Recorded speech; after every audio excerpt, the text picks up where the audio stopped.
Hola, ¿qué tal compañeros? Mi nombre es Eduardo Romero Urrutia y hoy voy a continuar con la segunda parte del tema de generalidades, marcas y botones reflejantes, delimitadores y botones. La parte que me va a tocar presentarles es el de marcas, específicamente marcas sobre el pavimento. Estas marcas por lo general se pintan en las carreteras, tales como líneas, con el fin de ayudar a los conductores y a controlar el flujo de tránsito. También sirve con el propósito de delinear las características simétricas de la carretera. De acuerdo a la función, pues se pueden clasificar de diferentes formas. La primera es la raya separadora de sentido de circulación, que es M-1.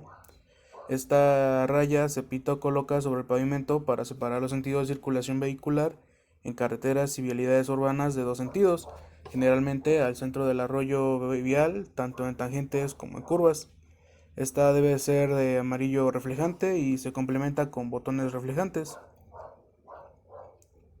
En el caso pues dependiendo del arroyo vial, se debe de cumplir con los diferentes requisitos.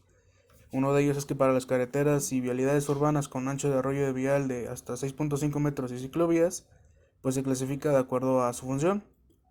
La primera es la raya continua sencilla, que es con la nomenclatura M-1.1. Esta se emplea en aquellos tramos donde la distancia de visibilidad es menor que la requerida para el rebase, o en algunos tramos donde por cualquier razón se prohíba el rebase.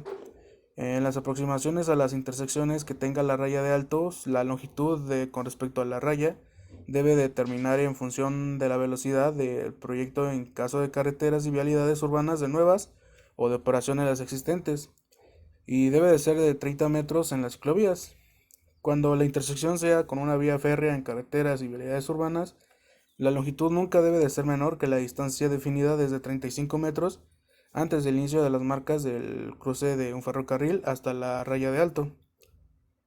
Eh, Esta tabla que nos muestra aquí, que es la de 3.2-1, es la longitud de la raya separadora de sentido de circulación continua en la aproximación a una intersección, que nos dice que dependiendo de la velocidad del proyecto o de operación de la carretera, va a ser la longitud de la raya.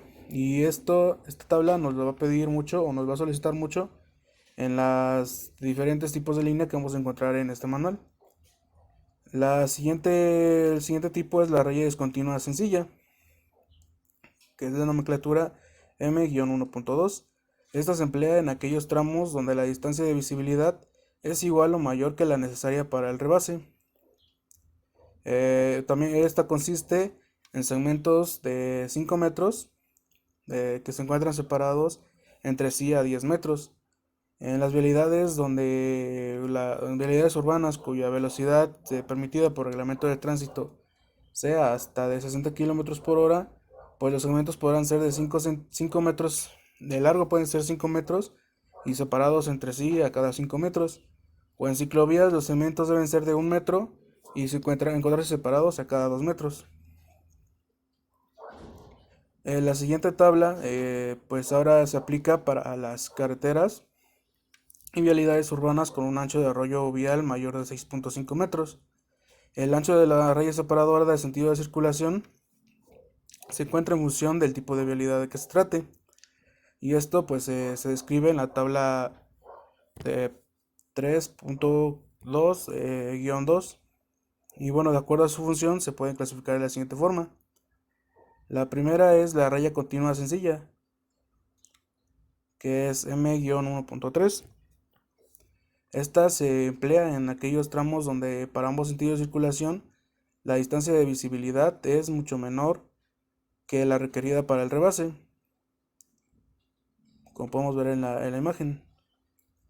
En los tramos donde por cualquier razón se prohíba el rebase también aplica. En la aproximación de las intersecciones que tengan la raya de alto y su longitud con respecto a dicha raya se debe determinar en función de la velocidad de proyecto en el caso de carreteras y vialidades urbanas o de nuevas operaciones existentes. Cuando la intersección sea con una vía férrea, su longitud nunca debe ser menor que la distancia definida desde 35 metros antes del inicio de las marcas de para cruce del ferrocarril hasta la raya de alto. Y bueno, de acuerdo al tipo de vialidad y la separación entre ellas, pues debe ser igual su ancho.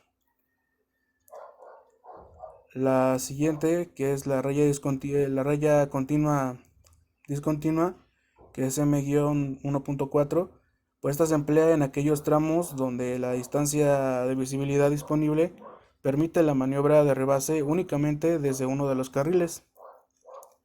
La raya del lado de este carril debe ser discontinua en segmentos de 5 metros separados entre sí a cada 10 metros, pero en vialidades urbanas cuya velocidad permitida por el reglamento de tránsito sea hasta 60 kilómetros por hora, los segmentos pueden ser de 2.5 metros separados entre sí a cada 5 metros. Del lado donde no se permite efectuar la maniobra de rebase, la raya debe ser continua. En todos los casos, el ancho de las rayas debe ser según el tipo de vialidad y la separación entre ellas debe ser igual a su ancho. Igual aquí necesitamos conocer y hacemos el diseño de acuerdo a la tabla 3.2 guión 2, del manual. Y luego se encuentra la raya discontinua sencilla, que esta se emplea en aquellos tramos donde para ambos sentidos de circulación la distancia de visibilidad es igual o mayor que la necesaria para el rebase. Y bueno, consiste en segmentos de 5 metros separados entre sí a cada 10 metros. En vialidades urbanas cuya velocidad permitida por el reglamento de tránsito sea mayor a 60 km por hora, pues estos segmentos pueden ser de 2.5 metros de largo y encontrarse separados entre sí a cada 5 metros. Luego se encuentra la raya continua doble, SM-1.6. Esta se emplea para delinear carriles en contrasentido, normalmente exclusivos para la circulación de ciertos tipos de vehículos automotores o para ciclovías compartidas, y se debe marcar en toda la longitud del carril o de la ciclovía. El ancho de las rayas debe ser según el tipo de vialidad y, pues, bueno, de acuerdo a la tabla 3.2-2, y siempre de 10 centímetros para las ciclovías y se deben complementar con delimitadores. Estos deben estar ubicados en el centro del espacio entre ellas. La separación entre las rayas debe ser igual a su ancho, o en el caso de que los delimitadores no quepan entre ellas, pues su separación debe incrementar lo suficiente para alojarlos completamente. También se debe utilizar en carreteras y vialidades urbanas con dos o más carriles por lo menos en uno de los sentidos. Cuando la separación de los dos carriles de sentidos opuestos sea de 50 a 150 centímetros, en este caso pues se hace las veces de faja separadora, o en cuyo caso cada raya se pinta o coloca del lado izquierdo de esos carriles en el sentido de tránsito y se pintan franjas diagonales amarilla reflejante a 45 grados de izquierda a derecha en sentido de tránsito y 20 centímetros de ancho, separadas entre sí el doble de la distancia existente entre las rayas continuas, medidas sobre estas últimas. Después se encuentran las rayas separadoras de carriles, que se define como M-2. Estas se utilizan para delimitar los carriles del mismo sentido de circulación en carreteras y vialidades urbanas de dos o más carriles por sentido, así como para delimitar carriles especiales para vueltas, carriles exclusivos para la circulación de ciertos tipos de vehículos, automotores y ciclovías compartidas. Esta es blanca reflejante. Bueno, esta se encuentra en función del tipo de vialidad que se trate y de siempre de 10 centímetros. El ancho, de esta franja está en función del tipo de vialidad de que se trate y siempre de 10 centímetros para las ciclovías. Puede ser continua o discontinua según se permita cruzarla o no. Y esta raya se complementa con botones reflejantes.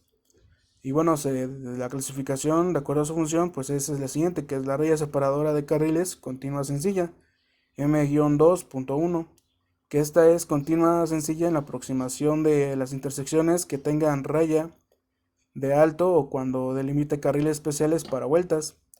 En el primer caso, la longitud de esta raya respecto a la raya de alto debe ser en metros, numéricamente igual a la mitad de la velocidad de operación expresada en kilómetros por hora en carretera y siempre de 30 metros en vialidades urbanas. Cuando delimite carriles especiales para vueltas, debe ser marcada en la longitud del carril.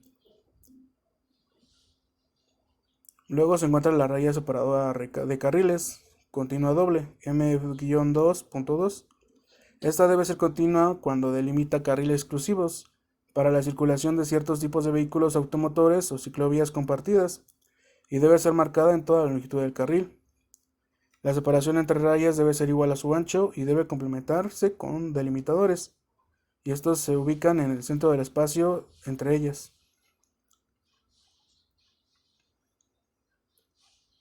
Luego se encuentra la raya separadora de carriles discontinua M-2.3.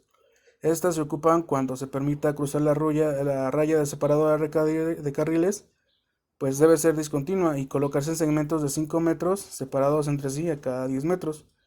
En las vialidades urbanas cuya velocidad permitida en el reglamento de tránsito sea de hasta 60 km por hora, los segmentos pueden ser de 2.5 metros separados entre sí a cada 5 metros.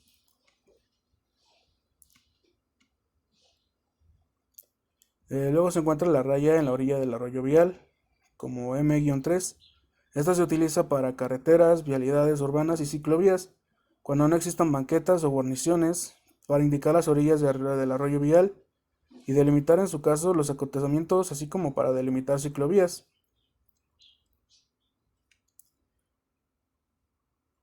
Luego se encuentra la raya en la orilla derecha, que estas se ocupan o son usadas como forma blanca reflejante con el ancho en función del tipo de vialidad de que se trate y complementada con botones reflejantes. El tipo de vialidad igual se utiliza la tabla 3.2-2 y esta se usa para delimitar ciclovías. Bueno, en clase de ciclovías su ancho debe ser de 10 centímetros y también puede ser complementada con botones reflejantes. Y bueno, se clasifican de la siguiente forma. La primera es la raya en la orilla derecha continua M-3.1.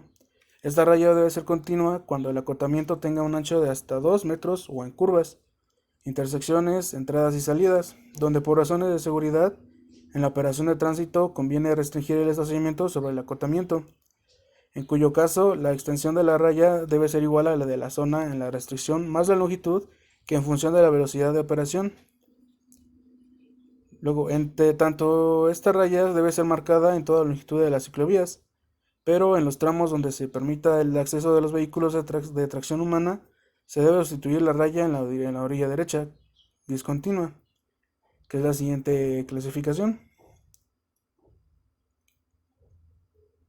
que es la raya en la orilla derecha discontinua, M-3.2.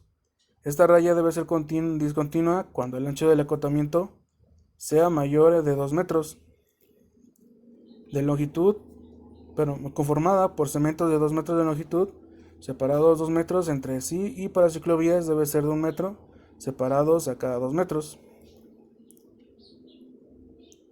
Luego se encuentra la raya en la orilla izquierda, M-3.3. Esta se debe utilizar en carreteras y vialidades urbanas con faja separadora central mayor de 150 centímetros, únicamente con faja separadora central, de cuerpos separados o de un solo sentido de circulación, así como en rampas de salida, y esta raya debe ser continua. En función del tipo de vialidad, el ancho depende de función del tipo de vialidad que se trate, amarilla reflejante y complementa con botones reflejantes. El ancho igual depende de la tabla 3.2-2. Y luego se encuentra la raya guía en zona de transición, M-4. Esta se utiliza para delimitar la zona de transición entre dos carriles de tránsito directo y el cambio de velocidad de las entradas y salidas. O para ligar los extremos de los enlaces debe ser continua, blanca reflejante y el mismo ancho que el de la raya de orilla de arroyo vial. Y bueno, conformada por segmentos de 2 metros de longitud y separados a cada 4 metros entre sí. Bueno, igual esta utiliza la tabla 2, perdón, esto igual para el ancho de la raya de orilla vial, nos debemos de fijar en el manual con las tablas que nos indican. Esto es todo por mi parte y vamos a continuar con la siguiente parte de nuestro compañero. Gracias.